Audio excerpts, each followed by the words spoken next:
잘못 분리할 경우에는 이 혹 쪽으로 정상 난소 조직들이 많이 딸려가 버리기 때문에 그러면은 난소 기능이 많이 떨어질 수 있거든요.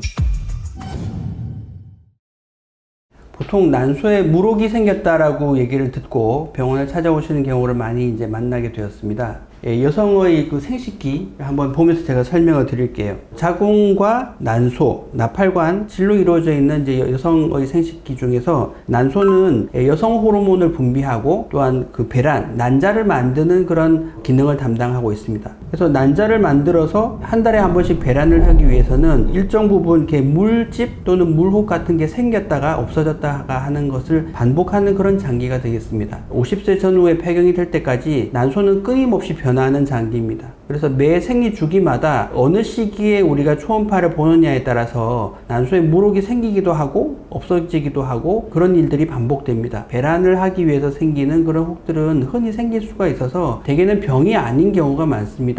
하지만 폐경 후 생기는 혹은 아무리 크기가 작더라도 유심히 저희가 관찰을 해야 하고요. 들어있는 내용물에 따라서 우리가 이제 여러 가지로 나누는데요. 그야말로 그 맑은 액체가 들어있는 혹은 장액성 낭종이라고 부릅니다. 그야말로 그냥 투명한 맑은 액체가 들어있죠. 반면에 피가 들어있는 경우도 있어요. 이런 경우에는 우리가 출혈성 물혹이라고 부릅니다. 또 콧물과 같은 끈적끈적한 액체가 들어있는 혹이 발견되는 경우도 있는데 이런 거는 이제 점액성 낭종이라고 부르고 마치 우리의 피부, 머리카락과 같은 피부와 유사한 그런 다양한 물질들이 섞여 있는 혹들은 유피성 낭종 또는 기형종이라고 부르는 혹들도 있어요. 그리고 난소는 보통 이런 말랑말랑한 물혹이 생기는 게 일반적이지만 근종과 같이 아주 딱딱한 혹이 생기는 경우도 가끔 있는데 이런 경우에는 섬유종이라고 저희가 이제 부릅니다. 대개의 경우에 난소에 있는 낭종, 물혹은 증상을 일으키진 않아요. 하지만 어떤 외부적인 충격, 예를 들면 그 껍질이 찢어진 일이 생긴다면은 그 안에 있는 피가 뱃속으로 흘러나오게 되는데 이때는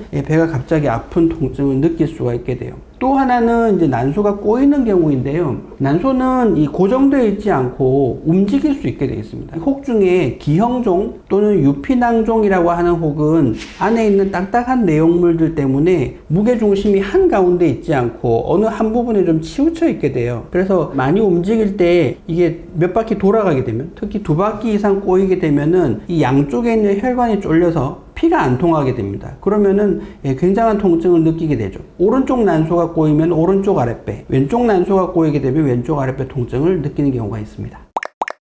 어쨌든 로봇 수술이 필요하다는 것은 로봇의 이제 장점을 우리가 잘 알아야 하는데요. 보통 저희가 이제 암이 아닌 경우에는 모든 혹들은 혹만 제거하고 난소를 보존하게 되어 있습니다. 그래서 난소의 모형을 보시면은 난소는 바깥쪽에 있는 껍질로 쌓여 있고 혹이 만약에 생긴다면 난소 안에 들어가 있게 되는데 그래서 그 알맹이를 빼내는 수술을 하게 됩니다. 그러기 위해서는 이 껍질을 열고 알맹이를 빼내고 그 다음에 다시 꿰매주는 그런 수술을 하게 되죠. 근데 이제 안에 있는 알맹이를 빼내면 혹과 난소가 연결되어 있는 그런 혈관들에서 피가 나게 마련이에요. 그래서 이 피를 예전에는 고주파 지혈기라는 것으로 이렇게 열을 가해서 혈관을 이렇게 굳혀가지고 피가 안 나도록 그렇게 했었습니다. 그렇게 하다 보니 이 정상 난소 조직들이 다치는 경우가 많았어요. 그래서 피는 멈췄지만은 난소의 일부의 기능이 망가지게 돼서 결과적으로는 배란이나 임신을 하는데 나쁜 영향을 미치게 되었습니다. 그래서 이제 로봇 수술은 피가 날 때 그것을 이렇게 고주파 지혈기로 지지지 않고 실로 꿰매는 그런 방법을 저희가 사용을 하게 됩니다. 물론 저희가 예전에 이제 개복 수술, 배를 크게 열고 하는 수술을 할 때는 실로 이렇게 난소를 꿰매는 건 굉장히 보편적이고 쉬운 일이었죠. 하지만 이제 복강경으로 우리가 이제 최소 침습 수술이라고 해서 미용과 통증 감소를 위해서 투관침이라는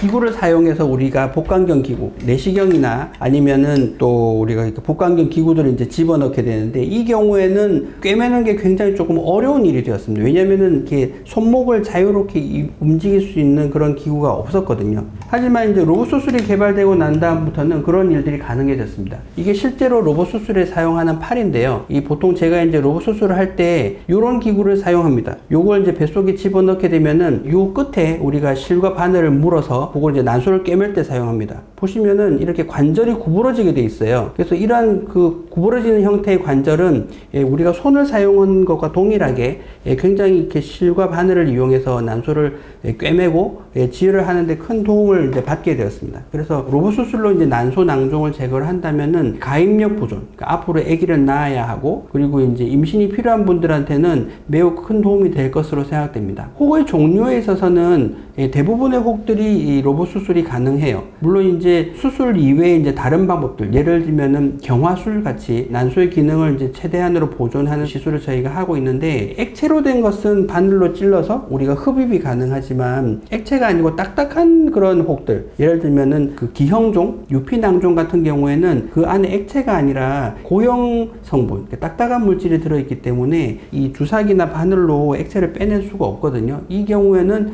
로봇 수술을 하는 것이 가장 바람직하다고 생각합니다. 또 한 가지는 요즘 이제 흔한 혹들 중에 자궁내막증이라는 혹이 있습니다. 자궁내막증은 원래 자궁내막은 자궁 안에 있는 막이 자궁내막이지만은 난소에 그 성분이 발견되는, 그런 조직이 발견되는 경우에 병이죠. 그래서 난소 안에 그런 자궁내막 조직이 발견되고 대개는 오래된 피 찌꺼기 같은 그런 끈적한 액체가 들어있는 혹이 생기게 됩니다. 그래서 이런 혹들도 저희가 이제 제거를 할 때 굉장히 주의를 기울여야 해요. 특히 이제 자궁내막증 같은 경우에는 난소의 정상 조직과 자궁내막의 혹의 조직이 굉장히 단단하게 유착이 되어 있는 경우가 많이 있습니다. 이 경우에는 굉장히 잘 분리를 해야 하고, 잘못 분리할 경우에는 이 혹 쪽으로 정상 난소 조직들이 많이 딸려가 버리기 때문에 그러면은 난소 기능이 많이 떨어질 수 있거든요. 그래서 이렇게 세밀한 조작을 할 때는 저희가 이렇게 생긴 로봇 가위를 사용합니다. 이 가위는 마찬가지로 관절이 있어가지고 잘 구부러지고 굉장히 섬세하게 합니다. 그래서 요즘 제가 수술할 때는 이렇게 로봇 수술로 난소 혹 수술들을 많이 하고 있는데, 저희가 이제 수술 전후에 AMH라고 하는 난소 기능 검사를 합니다. 혈액 검사로 저희가 하게 되는데, 과거에 저희가 AMH를 복강경 수술을 했을 때는 굉장히 좀 많이 이렇게 수치가 감소하는 것을 알게 되었어요. 하지만 로봇 수술을 하고 난 다음에는 물론 어느 정도 수치가 감소를 하지만 몇 달 후에는 다시 회복을 하게 되어 있고, 수치의 감소의 정도가 훨씬 덜하다는 것을 알게 되어서 젊은 여성들, 특히 아기를 낳아야 되는 가임 여성에게는 그런 로봇 수술이 난소 혹 제거에 큰 도움이 될 거라고 그렇게 생각합니다.